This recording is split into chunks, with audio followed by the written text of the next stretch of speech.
You guys have been asking for it, so here it is. Meet Vespoka, a freshly dinged level 70 Devastation Evoker that is going to show you it is possible to start from literally nothing and end up a Keystone Hero. In this series, I'll be starting with no gear, no friends to play or queue with, and no Raider IO or Mythic Plus score to find me easier groups.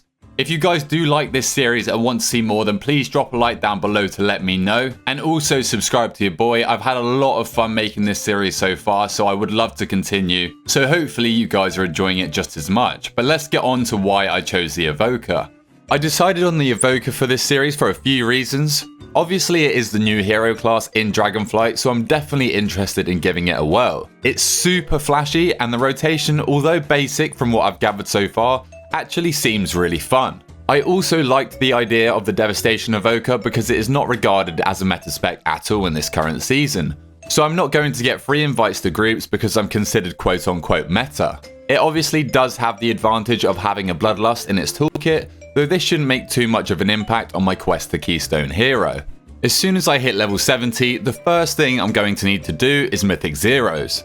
I would always start off my new characters doing these Mythic dungeons, just to get some base gear to get me going so that I can actually start pushing my own Keystone up. This gives me a nice chance to learn the basics of my rotation, as well as my defensives, and start using any crowd control I can to help out the group. So what better way to start than firing off all my cooldowns in the Lasher pool in Algathar Academy, right? You also might have noticed that my group is made up of a certain type of armor, which conveniently is the same armor type I'm wearing for easy sharing of gear if these guys don't need any. A handy little tip that you should try to implement as you gear up your characters from nothing. Especially when you're running Mythic Zeros, it really doesn't matter at this point of the game what your composition of your group is, so to get that early bump of gear, I'd always recommend stacking the armor type that you are as much as you can. The prime example of this working in real time is once we get the tree boss down here. Spoilers, we do kill it, and may I add with some not too shabby DPS. I know, I'm losing to the tank, but cut me some slack. It is a prot warrior after all, and I'm pretty sure I had higher eye level on my main back in Shadowlands compared to this basically naked Evoker. But more importantly, the shaman that I'm grouped up with, Theradia, loots up a pair of 372 boots that I really need, being that I'm a 287 eye level Andy. This bumps up my overall eye level to a whopping 293, ready to top some DPS meters. Or at least I thought, until the tank tried to murder me by tanking this wind mini-boss at the edge, so I flew right into his AoE knockback cast. Tanks, take notes. If your group aren't on the platform yet, please tank this guy in the middle, because if I had listened to my YouTube poll, I wouldn't have wings and I'd currently be falling to my death. On to Croft then, I can definitely see how this boss is going to become a pain as an actual caster, although Hover as an Evoker seems like a nice counter to the wind. But another example of the male gear stacking working in my favour, Derpy Hunter loots up a 372 belt for me. How nice of him, it's not like I planned this all along. So we equip the belt once we trade with him, and that shoots us up to 298 eye level. We're in the big leagues now, boys and girls. At this point, although we're not even in Mythic Plus yet, I start to see where this series could go heavily wrong. Everything was going too smoothly, so the tank either got bored or too big for his boots and pulls the whole world. Anyone who's done enough Mythic Plus in Algathar Academy knows this isn't going to go too well. We're not in the MDI here. I do surprise myself here by staying alive this long, although I was asleep for most of it. But unfortunately, we do get taken out and the tank and healer solo the rest of it. Veximus, my arch enemy on the Hunter. In actual Keystones, this boss pumps out a ridiculous amount of damage that my Hunter does like to fall over to. And I expect I'll have the same issue on my Evoker at some point, being that we aren't the tankiest class in the game. However, for all the times it's killed me, it actually repays me with a nice little offhand. Unfortunately, I don't have a main hand to go with it, but my current gear is that bad I actually considered equipping this by itself.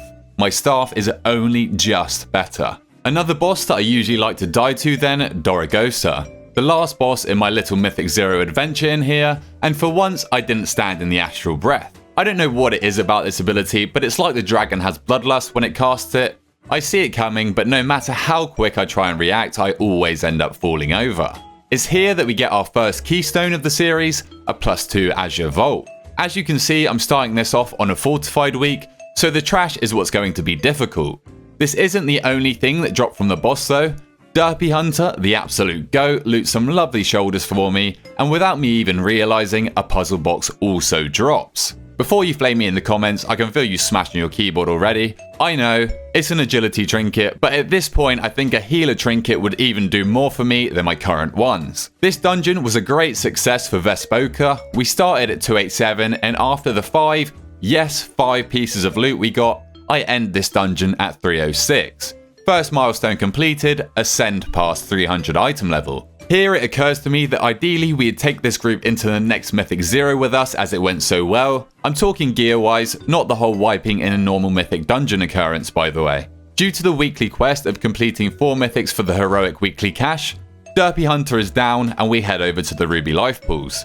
Before that though, I remember I need to pick up my Sparks of Ingenuity, so on the way I stop off at Greysick Cobblefinger and grab 5 crafts worth. Thank you Blizzard for not making me do this whole questline again. Guys, if you've done the Sparks quest on your main, come here and you can skip the questline and get an easy 5 perpy boys. Ruby Life Pools. We pick our group, a Chad tank that's definitely not going to overpool to complete this dungeon in record time. Another DK, and finally a Resto Druid. Don't worry, in actual Keystones, I'm not going to be inviting people that completely outgear the content, as that draws all the fun out of it. I don't want to be carried through this series at all, it's more just to zoom past the M0s. We blindly run after the tank after he instructs us we're going to go at a nice leisurely pace and enjoy the scenery.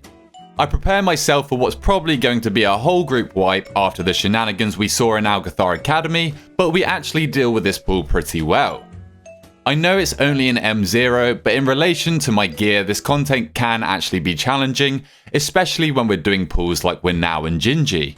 I'm still learning the basics of my rotation at this point, but I actually managed to fire off some nice burst, which gives me a glimpse into the future when I'm a 410 Giga Chad Evoker with 400k burst openers. Here we managed to burst up to 100k with an agility trinket and a dream, which I'm actually pretty happy with considering I know I'm probably not playing anywhere near optimally. Melidrusser or Melidrosar. I got flamed on my TikTok M+ tips for the pronunciation of this boss's name, because apparently the mob literally just before says their name for you. But who actually listens to the RP, right? If it ain't damage, I don't want to know. No loot off of Chillworm here, just some plate boots that you know I'd equip if I could. Around the ring of the Ruby Life Shrine then, the tank goes full send mode and I repeatedly die even while popping my defensives. Skill issue. I fly back up and do some Mission Impossible skips to make it back to the group, fire off some damage before I become a floor POV again. Me and this Radiant Drake are now the bestest of friends and I'm going round for a cuppa next week. Back up the top then and we get ready to fight the biggest pug killer in the West.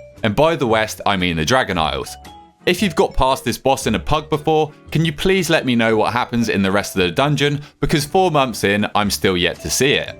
To be fair, I'm still learning about my positioning on this boss. I feel like I bait the ad pretty well, but sometimes I can be guilty of scuffing the boulder and turning our whole team into a bowling alley. Strike. We get her down and I finally get to see what is on the other side of this boss. But first, a fireproof Drake drops. Me and the druid go head to head in a gambling battle, and as per my luck, I roll a 3.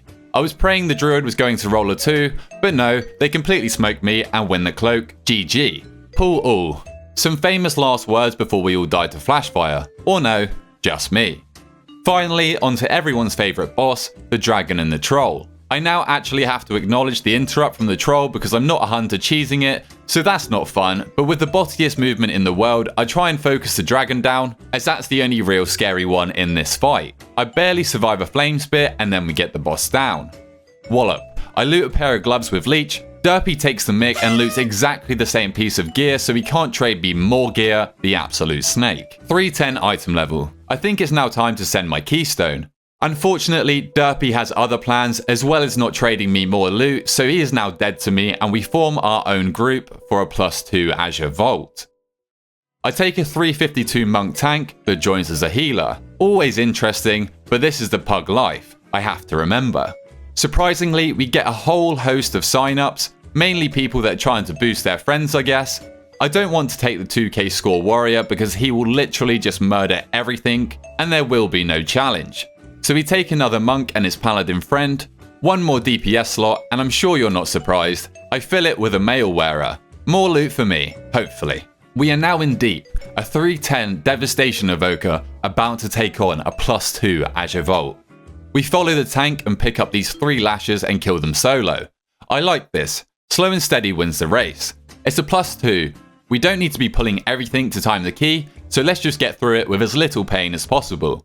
On to the next pull. The most important kicks here are on the Mystic Vapors, a horrible dot that they cast and put on everyone. That also stacks the more they apply it. This will kill you in higher keys even if you let one through, so it's best to just get in the habit of kicking now.